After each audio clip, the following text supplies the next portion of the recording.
Hello guys, मैं रुस्तम और आप देख रहे हैं नॉलेज लाइफ। बिहार बोर्ड की तरफ से बहुत बड़ी अपडेट निकल कर आई है। जो बच्चे 11th क्लास में एडमिशन नहीं ले पाए थे, जिनका 3 लिस्ट में नाम नहीं हुए थे या ऑनलाइन नहीं किए थे, उनके लिए फिर से एक मौका दिया गया है।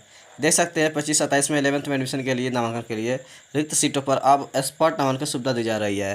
विद्यार्थी जो स्पॉट नामांकन के तहत नामांकन करेंगे, उनके लिए वैसे विद्यार्थी होंगे जिनका first second third merit list में नाम नहीं है, या वे विद्यार्थी जिन्होंने अभी तक ऑनलाइन ही नहीं किया था, या वे विद्यार्थी जो ऑनलाइन किए थे फिर भी एडमिशन नहीं लिए थे।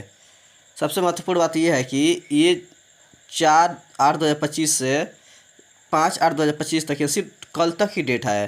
तो आप लोग जितना जल्दी हो सके आप लोग अप्स वेबसाइट पर जा कर के नामांकन के लिए अपलोड कर दीजिए। दिनांक 6/8/2025 से 10/8/2025 के बीच में स्पॉट एडमिशन होगा, जहां से आप जाकर कॉलेज में एडमिशन ले सकते हैं।